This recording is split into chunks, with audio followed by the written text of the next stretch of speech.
आज के वीडियो में घर्षण अथवा फ्रिक्शन की संपूर्ण जानकारी चित्र और उदाहरण सहित समझाएंगे।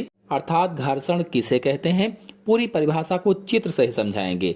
घर्षण का कारण क्या है, घर्षण को प्रभावित करने वाले कारक कौन कौन से होते हैं, घर्षण के प्रकार क्या हैं, घर्षण से कौन कौन सी हानियां हो जाती हैं, घर्षण से लाभ कौन कौन से होते हैं, घर्षण को कम करने के उपाय क्या हैं और घर्षण को बढ़ाने के उपाय क्या हैं।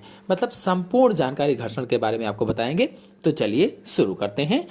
तो किसी गतिमान वस्तु पर लगने वाले गति विरोधी बल को घर्षण बल अथवा घर्षण कहते हैं। क्या कहा गया है कि कोई गतिमान वस्तु है और उस वस्तु पर गति विरोधी बल लगता है, उसे ही घर्षण बल या घर्षण कहते हैं।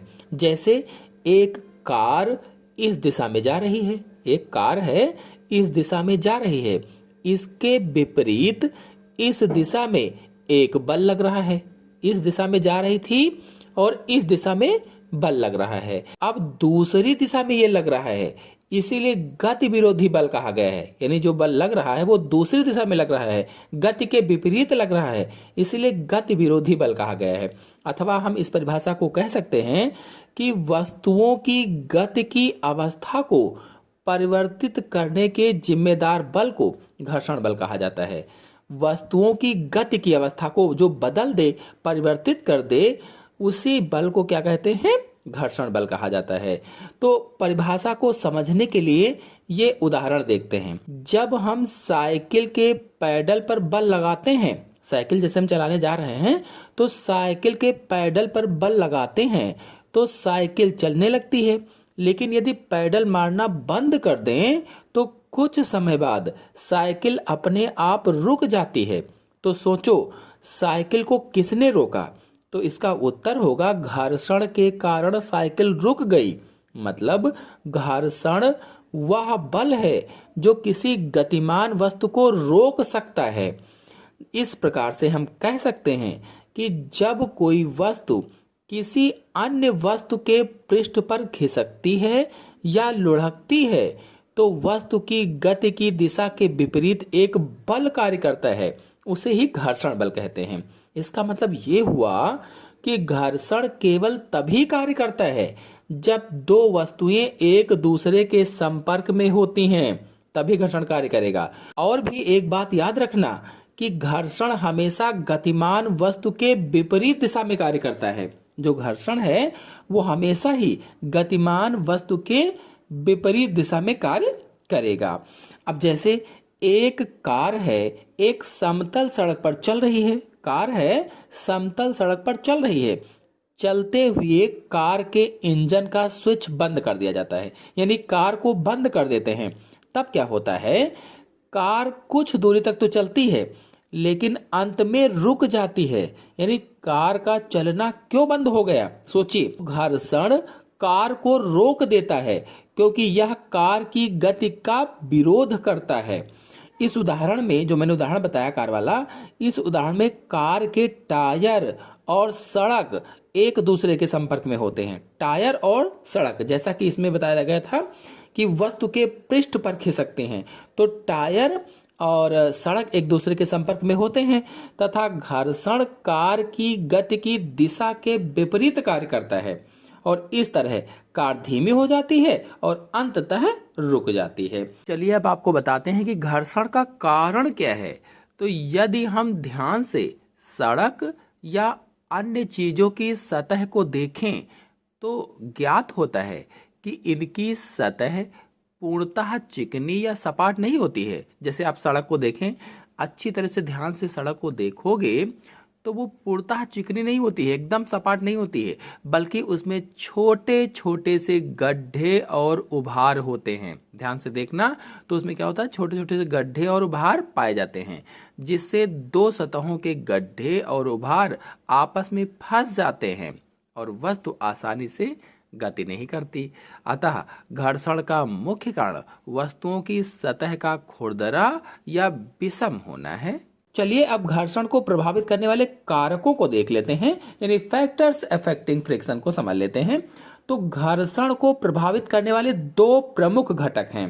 पहला, वस्तु का भार, जो गति कर रही है उस वस्तु का भार, और दूसरा सतहों के प्रकार जो संपर्क में हैं।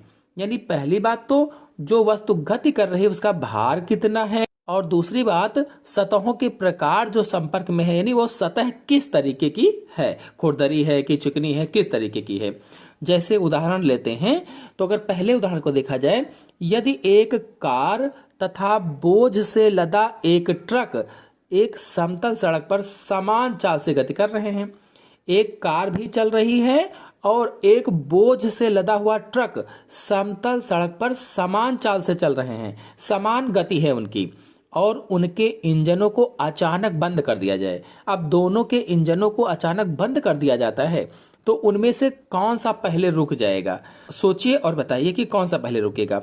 तो कार की तुलना में ट्रक पहले रुक जाएगा। इसका कारण स्पष्ट है कि कार की तुलना में ट्रक का वजन ज्यादा है, यानी जिस चीज का वजन ज्यादा होगा वो पहले रुक जाएगा और जिसका वजन कम होगा वो बाद में रुकेगा। अब दूसरे उदाहरण में क्या है कि दो कारें हैं और दोनों कारें बिल्कुल एक जैसी हैं और समान चाल से चल रही हैं।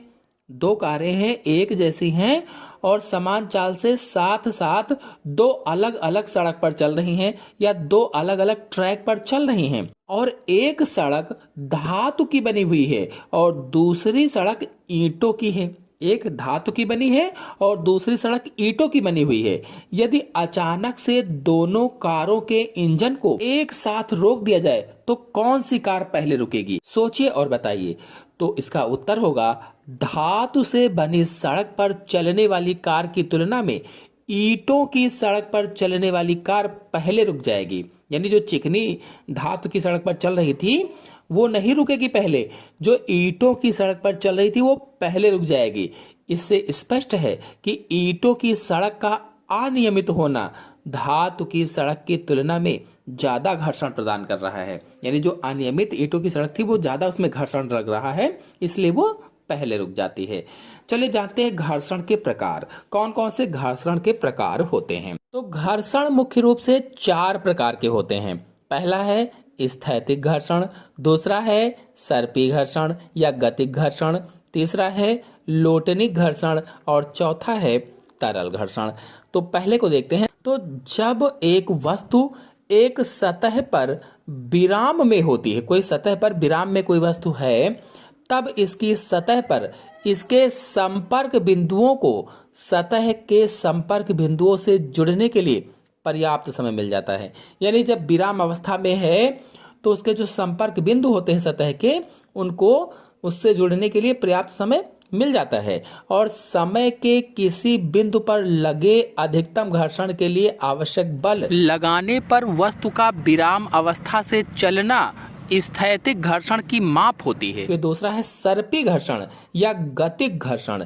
तो जब कोई वस्तु फिसलना प्रारंभ करती है तो इसकी सतह के संपर्क बिंदुओं को दूसरी सतह पर संपर्क बिंदुओं से जुड़ने का ज्यादा समय नहीं मिल पाता है। इसीलिए सर्पी घर्षण स्थैतिक घर्षण की तुलना में हल्का सा कम होता है, क्योंकि सर्पी घर्षण को अब कम बल की आवश्यकता होती है। फिर है लोटनिक घर्षण।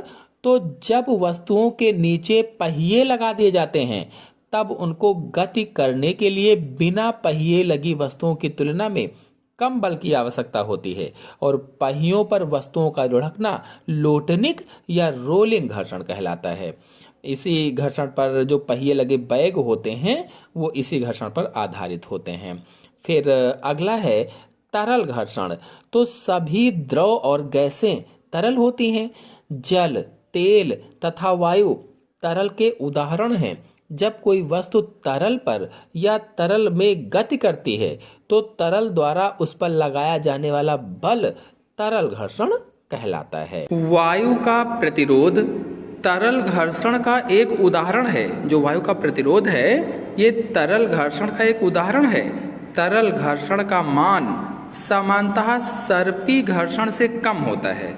सर्पी घर्षण से कम होता है इसका मान, और स्नेहक जैसे चिकने पदार्थ सर्पी घर्षण को तरल घर्षण में बदल देते हैं। जो स्नेहक होते हैं ये स्नेहक सर्पी घर्षण को तरल घर्षण में चेंज कर देते हैं, बदल देते हैं। तो अगले वीडियो में घर्षण से कौन कौन सी हानियां होती हैं, कौन कौन से लाभ हैं, घर्षण को कैसे कम करें और घर्षण को कैसे बढ़ाएं, इनके बारे में जानेंगे। आज के अंक में इतना ही। आशा है आपको अच्छी तरह से समझ में आ गया होगा। समझ में आ गया हो तो वीडियो को लाइक और शेयर कीजिए। चैनल पर नए हैं तो चैनल को सब्सक्राइब कर लीजिए। धन्यवाद।